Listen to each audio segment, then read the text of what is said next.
Haleluya, jumpa lagi dengan saya, Pendeta Rio Panggabean, Oikumene Ministry Jakarta. Apa kabar saudara? Saya berharap saudara selalu berada dalam keadaan baik, sehat, penuh semangat, dan never give up.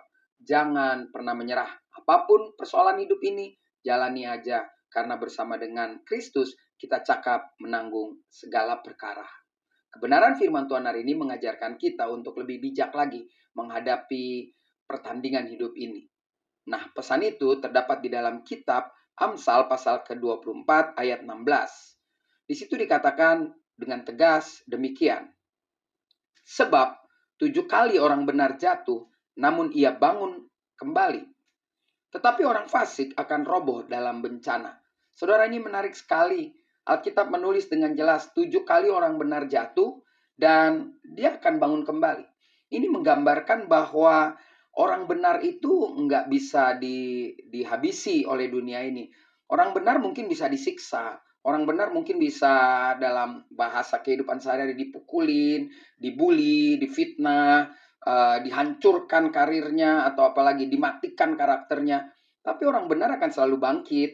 Saya ingat sekali Tuhan Yesus bilang, kalau kau mengetahui kebenaran, maka kebenaran akan memerdekakanmu. Jadi ketika saya mau hidup benar, saudara mau hidup benar, siapapun mungkin bisa mengganggu, tetapi kita akan tetap bangkit, karena kita tahu kita sedang menjalani kehidupan yang benar, dengan dasar tentunya firman Tuhan. Karena saya selalu ingatkan, benar itu orang yang di luar Kristus juga bisa melakukan hal yang benar, tetapi tidak ada yang gratis hidup benar dengan orang-orang di luar Kristus. Karena pasti dengan istilah orang politik nggak ada makan siang gratis, saudara.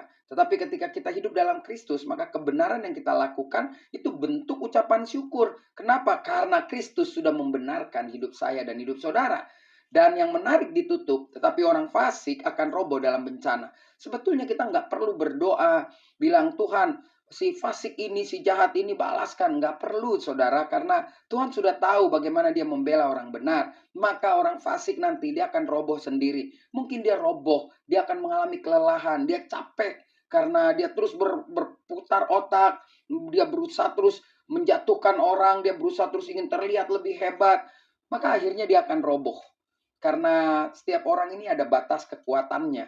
Tetapi ketika kita bersama Tuhan, maka dunia akan heran. Kok kita nggak lelah, nggak capek? Karena firman Tuhan pun juga bilang, orang-orang yang menanti-nantikan Tuhan, dia akan mendapat kekuatan yang baru. Dia akan seumpama Raja Wali naik terbang tinggi dengan kekuatan sayapnya, tidak menjadi lelah, ya kan? Dia mampu menembus awan-awan. Bahkan diteruskan dia berlari dan dia berjalan nggak akan jadi letih lesu. Oleh karena itu, saudara, mari bangun hidup kita dengan kebenaran firman Tuhan, agar kita bisa lebih bijak lagi setiap hari menghadapi perjalanan hidup ini. Ingat, dunia ini keras. Ingat, iblis bagaikan singa lapar yang siap menerkam saudara dan saya.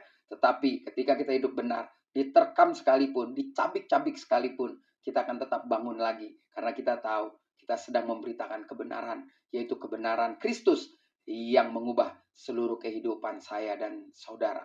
Tetap semangat, jangan takut dengan orang fasik, karena dia akan linglung, dia akan capek, dan pada akhirnya dia akan roboh sendiri. Saya Pendeta Rio Panggabean, Oikumene Ministry Jakarta. Sampai jumpa pada perenungan berikutnya.